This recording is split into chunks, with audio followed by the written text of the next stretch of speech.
Life After the Massacre, Fairchild and Epilogue, 1865 to 1903. In late 1864, Olive's lectures took her out to Michigan, where she met John Brant Fairchild.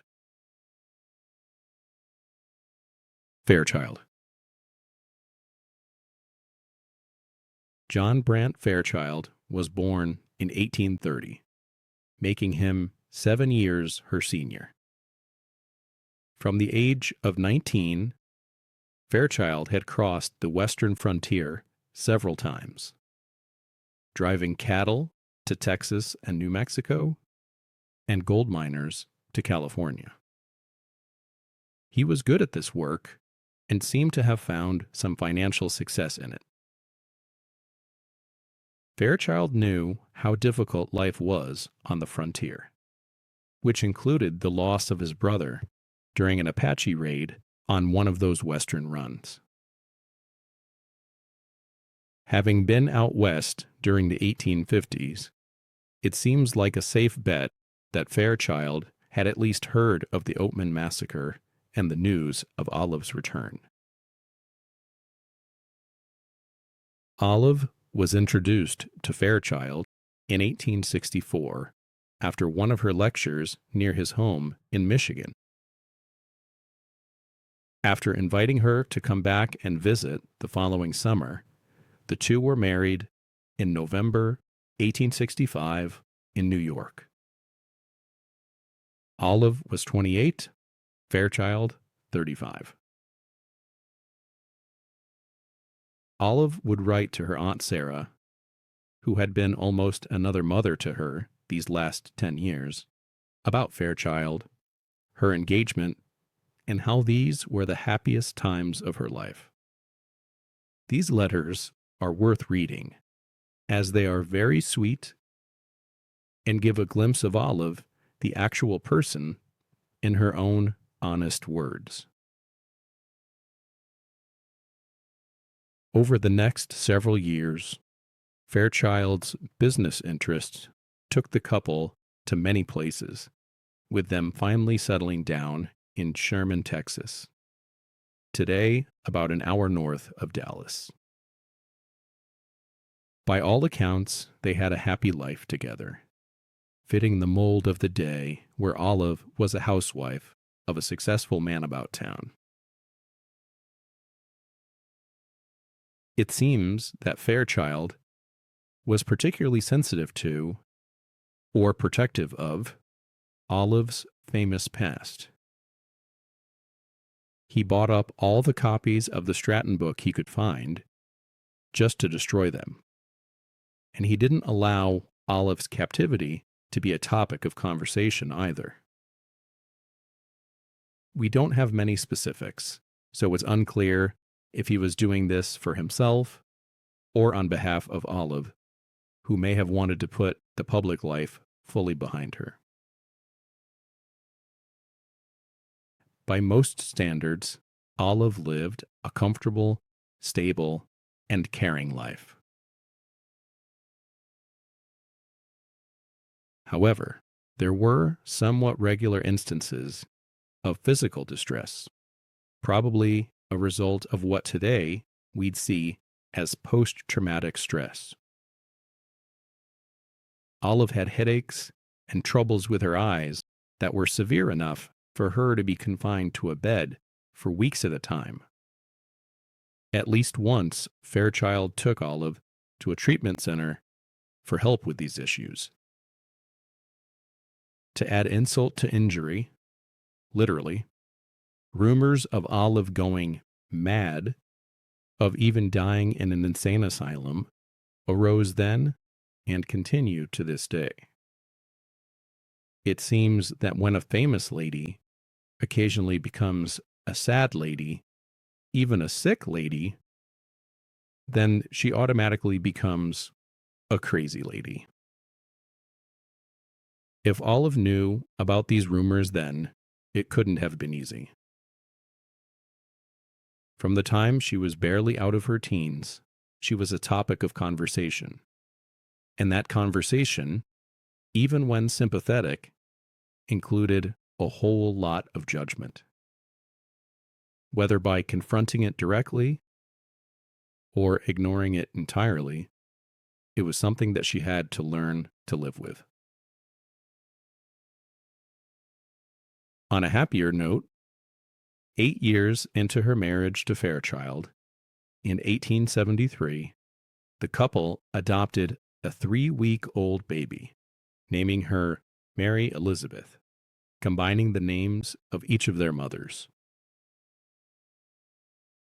Watching this little girl grow up must have given Olive so much pride and love. Even if there was always that link to the loss of her sister Mary Ann and her own mother, Mary Ann, with this new Mary. Epilogue. Olive Oatman passed away on March 21st, 1903. She was 65 years old. Fairchild, who would live another 4 years, saw to it that she had respectful services and that she was interned in the family plot. Olive's obituary did not mention the Oatman massacre, another testament to Fairchild's ongoing protective nature. In 1908, their daughter, Mary Elizabeth, then married and living in Detroit, gave birth to a child she named Olive. But sadly, the child lived for only a few days.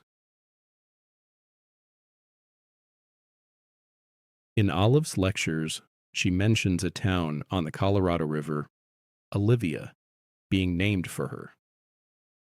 Later, Olive City was a short-lived mining boomtown that was also a ferry crossing point before it was moved a mile south to present-day Ehrenberg on the California-Arizona border, just opposite of Blythe, California.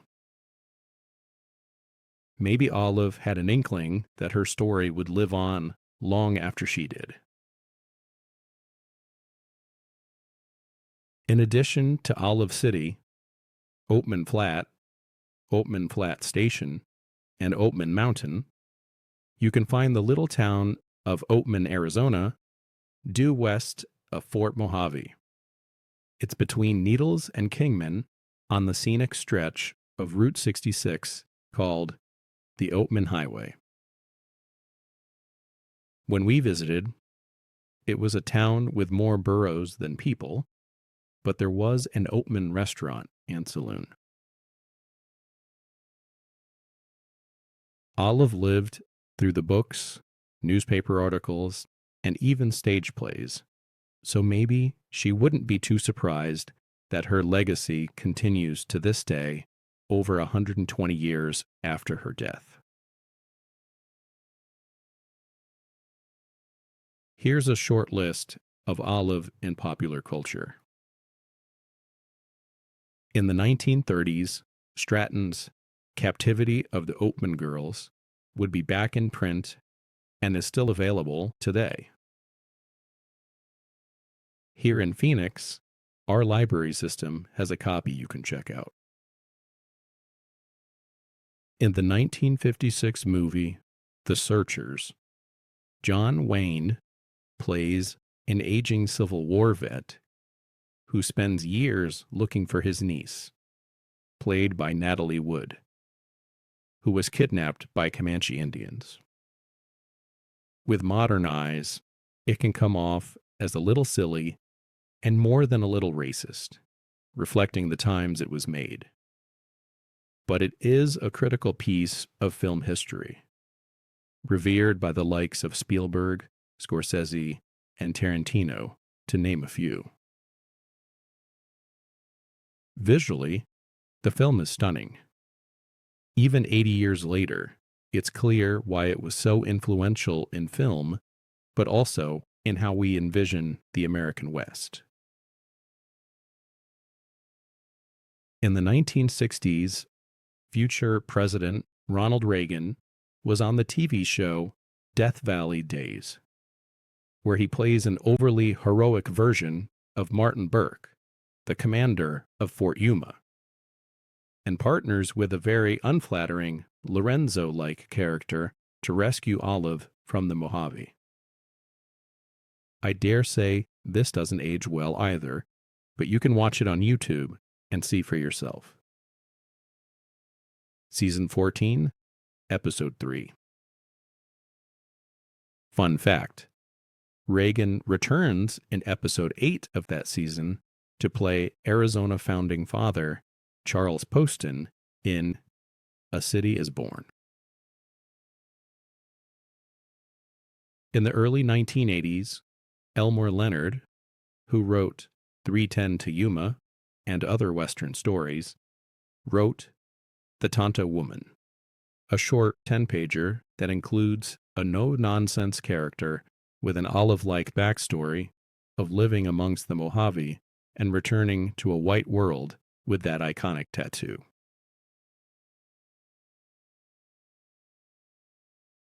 Television in the 90s and 2000s has multiple instances of characters tattooed on their chins, in need of rescuing, and occasionally taking revenge.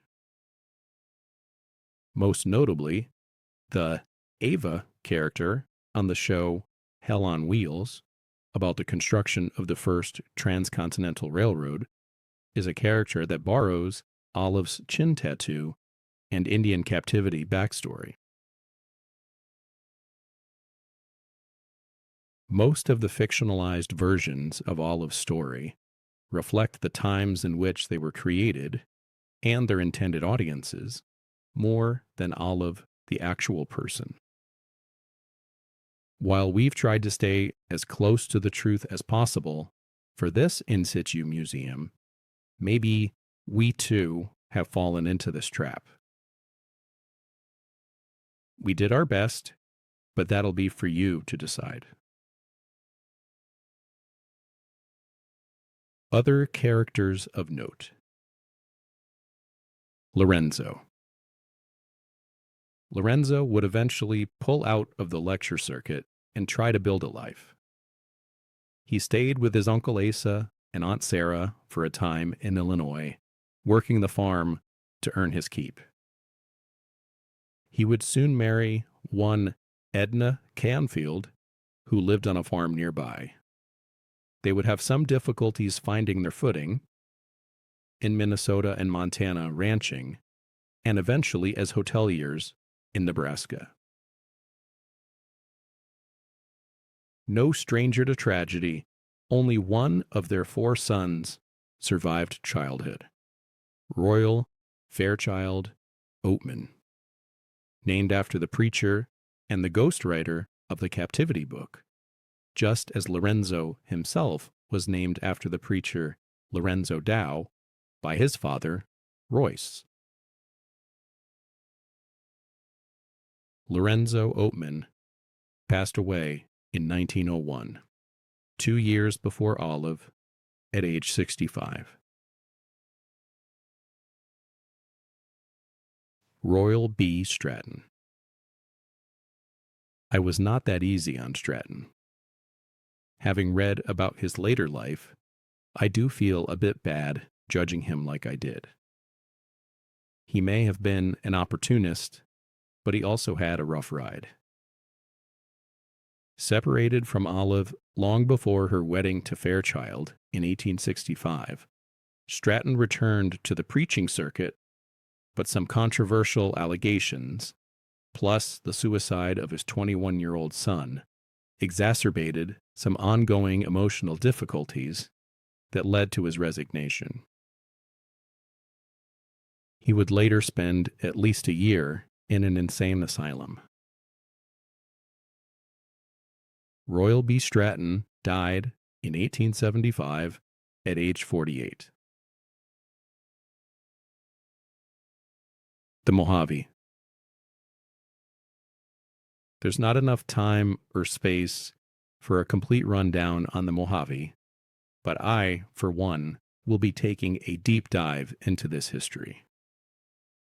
Iritaba and Tockwatha still have more adventures and sticky situations to get out of, including a heartbreaking next few decades for their Mojave people. There is no further record of Olive's adopted family, Chief Espanol, his wife Espanio, and Topeka, that I could find. The exact location of Olive's village is also unknown. According to Torquata's 1903 interview with Kroeber, it had long been washed away by the Colorado River years before.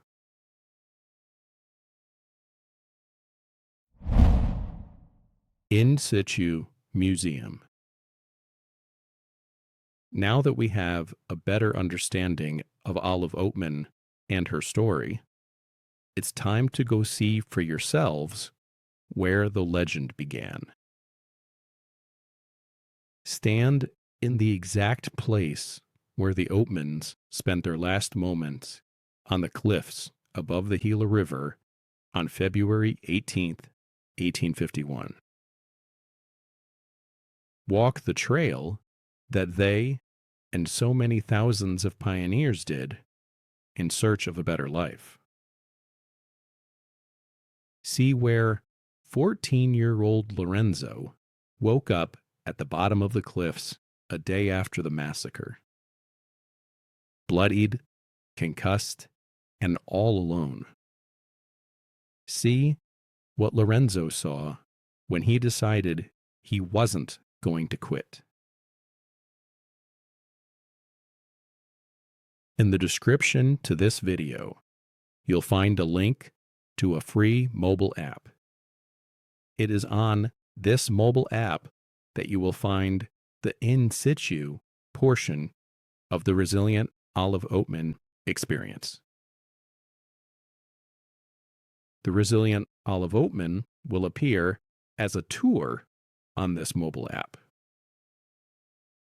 We chose this app specifically because of its ability to help guide you and your travel group to the 3 locations of the museum, the last of which is the actual massacre site itself. More importantly, the app also includes an audio guide for each of the 3 in situ museum locations. We cannot wait for you to experience the Olive Oatman story in person. For a detailed overview of the museum locations, as well as resources for further research, check out our other videos in this channel and take a look at our website, insitumuseums.com. Thank you. We hope you've enjoyed this unabridged production of The Resilient Olive Oatman, an in situ museum. Text and production copyright 2025 by In Situ Museums. All rights reserved.